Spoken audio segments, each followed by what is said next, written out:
I'm going to do the transmission filter and fluid change at this time. This is something I've been wanting to do for a little bit, pretty much since I got the car. Just haven't taken time to do the other things. So the first thing we want to do is warm the engine up to between 30 to 50 degrees C is what they recommend through the manual.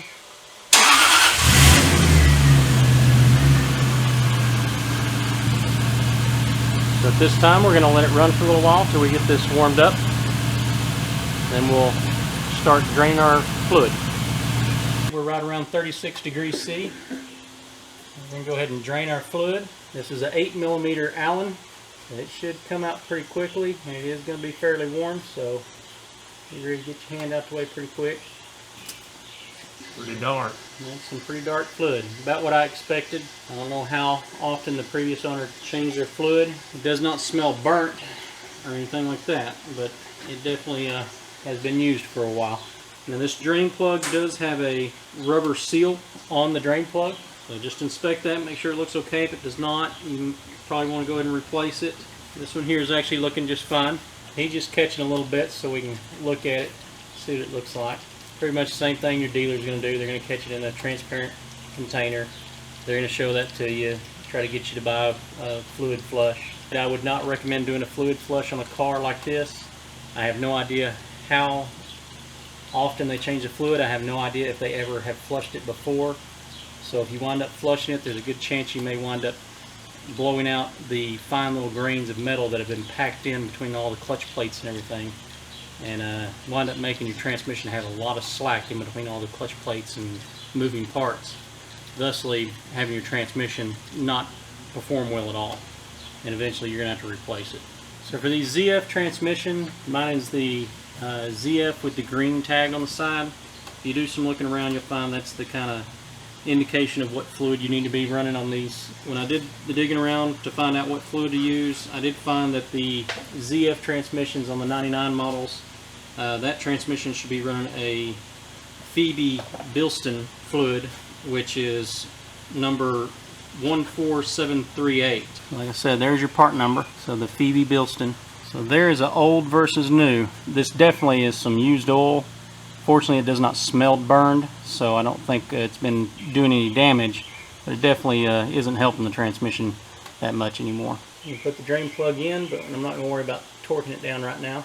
Now, these transmission bolts are a Torx 27. They shouldn't be in here super tight. You're just talking about a small bolt going right into a aluminum casing, and all it's doing is holding the pan up and keeping the seal tight. You've got a Torx, just small bolt. It's got a lock washer on it to keep it from backing out. The exhaust is already cooled off, so I don't have to worry too much about it burning me. You can use air tools for this. Just be careful not to spin them out too quickly. That is aluminum. You get going real fast, sometimes that aluminum gets hot and winds up binding, and next thing you know, you're stripping threads out. Of course, while you're doing this is a good time to clean off your pan if you have any grime or anything built up. I've got a little bit on the front here because I did have a rear main seal leak. Now this part here can stay pretty warm for a while. That's your catalytic converter, so be careful working around it after you've shut the engine off. So far, every single one of these bolts has been the same size, the same length, so it doesn't look like we're going to have to worry about making sure a bolt gets right back in the same hole it was in. But do be sure to watch that, especially if you're working on some other kind of car. They may have that kind of scenario in there. You may need to be marking your bolts to make sure you get them in the right hole again. All these have been pretty easy to get out.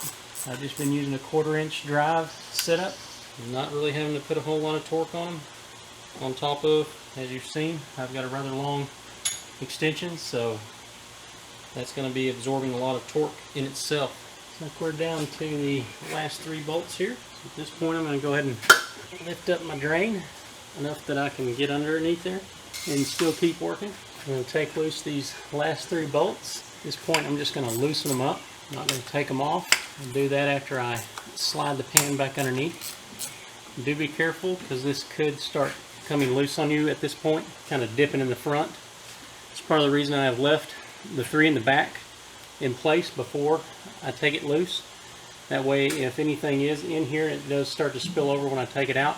It's not going to fall on any of this exhaust and get it all oily, and of course then you got to burn it off and smell that. It's like the gasket's holding fairly tight, so I'm going to go ahead and back these the rest of the way out. I'm going to leave this very back middle one in still. Looks like the back is coming loose before the front wants to come loose. At this point I'm going to give the front just a little nudge to go ahead and come on loose. Oh, I missed a bolt. I'm going to take this bolt out. I'm going to hold the pan so it doesn't just fall. Here we go. We're going to lower this down gently. Keep from dumping any excess oil on us, because it looks like the filter is still draining some oil. So we definitely have probably a cup or more of oil back in here since I've removed the drain, or put the drain plug back in. I'm going to hold this back up and remove this last bolt and then lower it down gently, not to spill a ton of this oil everywhere. Yeah, we probably got about 2 or 3 cups in there. Quite a bit more oil just came out. You see the drain plug towards the top here is actually raised up. So even if you do just a drain and a refill, you're not getting all that oil out. You're still probably going to have close to a cup of oil in the base of this pan, even with the drain plug out. So we're going to let it sit here and drip off a little bit more, and then we're going to replace this filter. So this is from the back side of the transmission. You can see you've got all these connectors here. These are all your shift solenoids. They're routing fluid so that you have the proper gear. Sometimes those go bad and you have to replace them. Fortunately, this one here seems to be doing just fine, so we don't have to worry about that. But the filter, like I said, we are going to replace that. Same size as the pan bolts, so a Torx 27. So we've got one on the very front, and then we've got one on this corner over here. So we're going to see about replacing that once I confirm that the filter I have actually is the same type. This filter looks right. It comes with the new O-ring as well as a gasket for the pan. I'm using the Pro King Automotive Products XK8. So that is what we're using for the filter. We'll take loose this back one first. It looks like there's not a whole lot supporting this. So I've seen some of these that actually have a really tight O-ring, and simply taking the bolts off isn't enough. You actually have to get up there and kind of pry them loose with the plastic tool. This one here doesn't seem to be that way, but do note that your bolts that come off are different than the bolts that go on the pan, so they're going to be easily distinguishable between the two. When I start coming off with this, I'm going to hold it up so that it doesn't just fall off. Like I said, it seemed to be rather loose. It's got a seal kind of in the center area. There we go. Yeah, we're going to have to wiggle it loose. Looks like that seal is holding pretty good. And those bolts on the filter are the same in both positions, so you can't really mix them up. Oh, there we go. Come loose. So like I said, towards the center front here, we've got the seal, and that actually has an O-ring that goes right here, and my kit came with the new O-ring as well as a new pan gasket, both in rubber. And we'll make sure we're clean here. If your filter's like mine, it had quite a bit of cardboard residue on it from the packaging. Be sure and wipe that off. You don't want to get those little particles of cardboard all inside here. There's some fairly small channels within your transmission, and you sure don't want to get that clogged up. So I've put the new O-ring on the new filter. It just goes on like that. And we're simply going to pop this up on here. I have to give it a little bit of a wiggle. And just make sure you line it up. I'm going to run the first screw down by finger. I'm going to go get my other one, make sure I'm lined up on it, run it down. Kind of gently wipe some of this stuff down to kind of help some of the dripping, but it's just eventually going to drip on you again. Everything looks good inside. And we're here just kind of doing a quick check. Nothing looks damaged or like it's been hot. So the torque specs for these bolts is going to be 4.5 to 5.5 Newton meters for the two bolts that hold the filter on. 5.5 Newton meters is what I'm going to go with, and that converts over to 48.68 inch-pounds. There we go.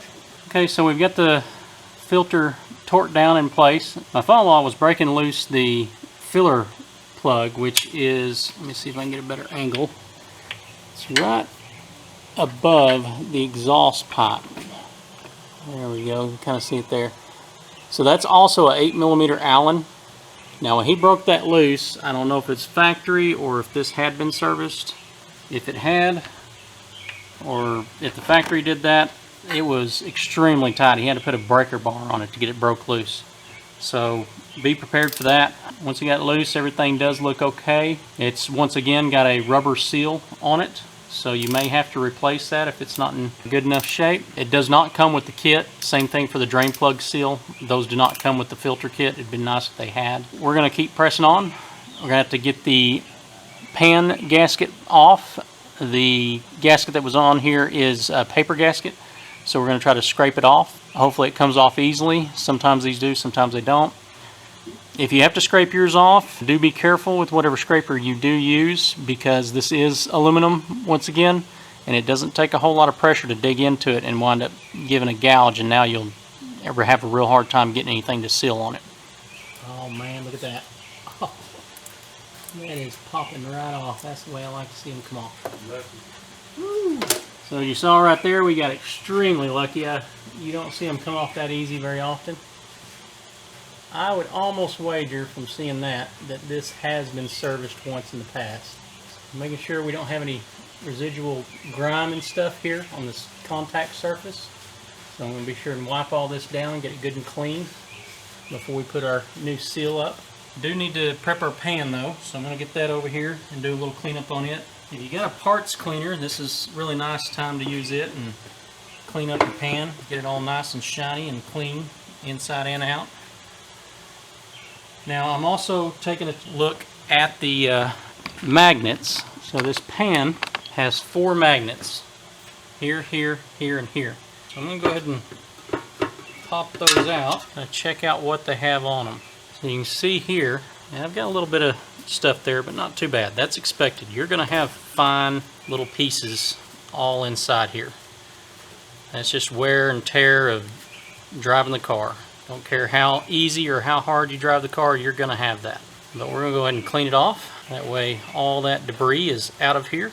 And we'll put our magnets back on before we put it back in the car. This will also help us for next time we change the fluid. We can see how much particles we have in the pan that time and see if it's about the same in a short amount of time or if it's a lot less, which is what we expect, a lot less when we change it next time. If you ever find a large chunk in there, you definitely have a problem that you want to get looked at, whether it's replacing the transmission or having somebody go through and rebuild it. But you're definitely going to be having some problems down the road if you ever find large chunks in here. That's also the reason they have these magnets in. These are here to help keep the particles from flowing back through the transmission as much as possible. Of course, the finer stuff you can see is all in the bottom of the pan, not just on the magnets. But hopefully if you do have a larger piece that breaks off, it will be caught by one of these magnets before it gets sucked back in, you know, assuming it's small enough to get sucked back in and wind up causing even more damage.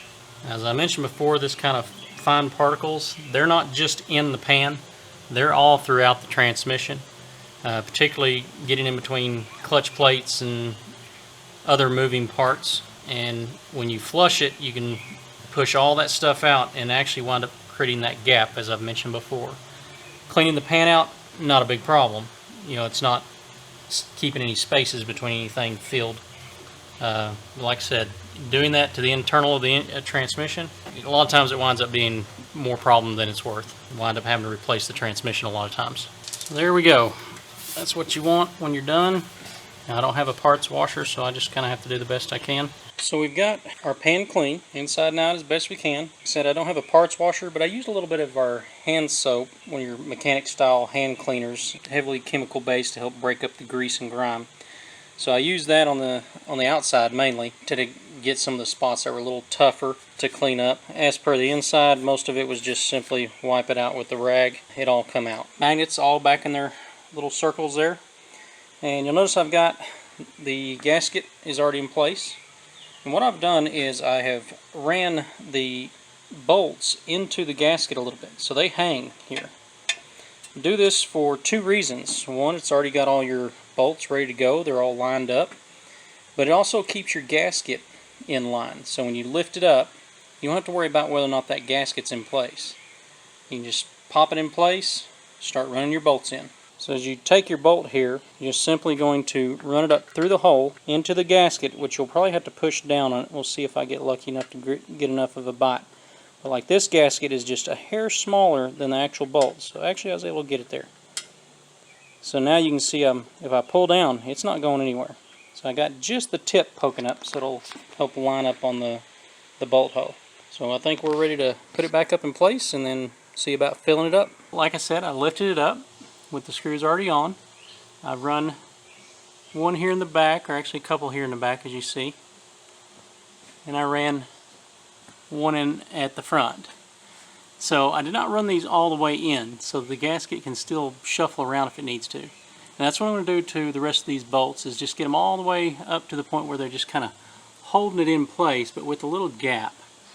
That way the gasket is not being forced to twist or move some way it doesn't want to until we've really got everything in place like it should be. So now that we got them all kind of lightly up there, I'm going to go ahead and give each one of them just a little bit of a turn to get all the way snugged but not torqued. And as I do these, like I said, they'll just run up until it completely pulls the pan down and the gasket is sealed up nice and tight. But I want to also make sure that the seal looks just like that all the way around, nice and flat and even.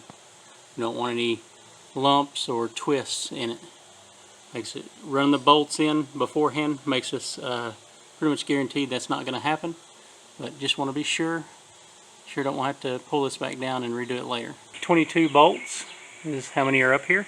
I just want to make sure one last time that our gasket looks good. It's right where it should be. Everything's looking good from here. Not a bad time to double check for any leaks anywhere else. I think I may have a touch of seepage out of the shifter rod there, but not enough that I'm going to be worried about it at this time. So these torque at 11 Newton meters or 98.36 inch-pounds. So because I will be using a short extension, I am just going to go ahead and bump this up to an even 100 instead of 98.36, and we'll go ahead and get these torqued down. You can do a cross pattern if you want, but nothing in the guide said that it's mandatory to do something like that on this. I do recommend go ahead and do a cross pattern. Just start on one corner, shoot to the opposing corner, then onto the corner lengthwise away from it and onto the next corner, and just kind of work your way around that way. Okay, so now we got all those torqued down to the 11 Newton meters. You notice the gasket kind of spreads out a little bit when you put that torque on there. That's just fine. That's what it's supposed to do. That creates the seal. So once again, just looking at our seal, making sure it looks good. We don't have any of it just really sticking out a whole lot more than the other. Anything that looks twisted, everything looks good. So I think we're ready to torque down our drain bolt and then start filling. So once again, this is a 8mm Allen. So we've torqued back the drain bolt before we fill it with fluid. The manual says 27 to 33 Newton meters for this. Works out to roughly 25 foot-pound of torque. So we went ahead with the 25 foot-pound of torque. Everything's tight and snug, and we'll double check it for leaks once we've got everything filled back up and warmed up. This little tool here we found online when I was buying the oil. It kind of just popped up whenever I was searching around for the oil, and it wasn't too bad, about $10–15. It's actually been doing quite well. It took, I would guesstimate, somewhere around 75 to 100 pumps to get a whole quart in. It does do a good job. It doesn't make a big mess. Now we'll note that the opening to the fluid that we're pumping in is much larger than the actual screw down. So if you have something like a traditional oil can, yeah, it'll probably screw down on there, but the more modern wide mouth cans, this doesn't fit. And unfortunately I didn't see one of these pumps with the wide mouth, but it works out okay because it's not too big that it actually falls down into the mouth, so you can just kind of catch it on the side of it and pump it out. And when I pumped out the first quart, I was really surprised to see that we probably only had about a couple, 3 tablespoons worth of fluid left in the jug, you know, probably a few milliliters. and just poured that into the next jug before I started pumping it. Working out great. Might want to look for one of these if you're going to do this job. Okay, so we're fixing to start it up and warm it up now that we've got some oil in the transmission. So we wound up putting about 2.5 quarts in, and then it dribbled out so slightly. That means we're ready to warm it up and see what happens and top it off. You're also supposed to let it run for a minute in each gear. So we're going to start off and park.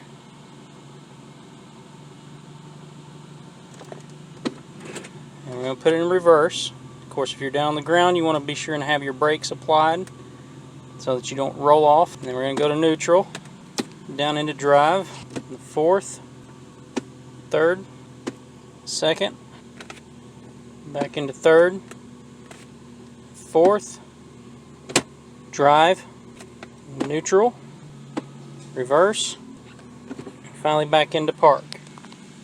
At this point, we should be able to let the engine and transmission warm back up. Once again, back to our 30 to 50 degrees C, and then we can pop the plug out, see where we are on fluid levels, and add more if needed. We got the transmission to about 46 degrees centigrade, and we're taking the drain plug out to see where we're at on fluid level.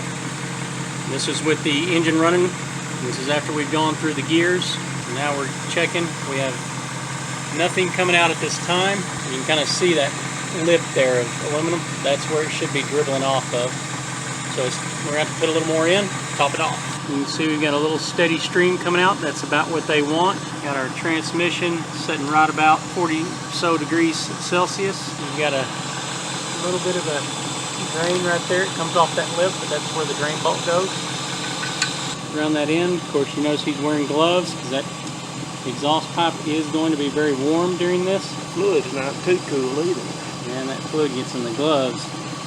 Ain't no getting away from it, short of taking the glove off. Once you get your plug started, you can technically at this point just lower the car down, wait till it cools off, and then finish tightening it all up. You shouldn't lose any transmission fluid that way. We're going to torque this down, and that's about 28 foot-pound.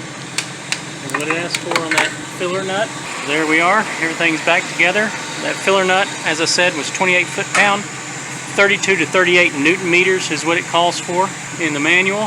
So we just did the conversion, and we'll wipe this all down and go drive it here in just a little bit. So here's the last jug that we pumped out of. You see we've got just a little over 700 milliliters left out of this one. 1, 2, 3, 4, 5, and about another 200-300 milliliters. And that's what you're going to be looking at, is about almost 5 1/3 quarts to get that thing topped off with a filter change and a complete fluid and pan dump.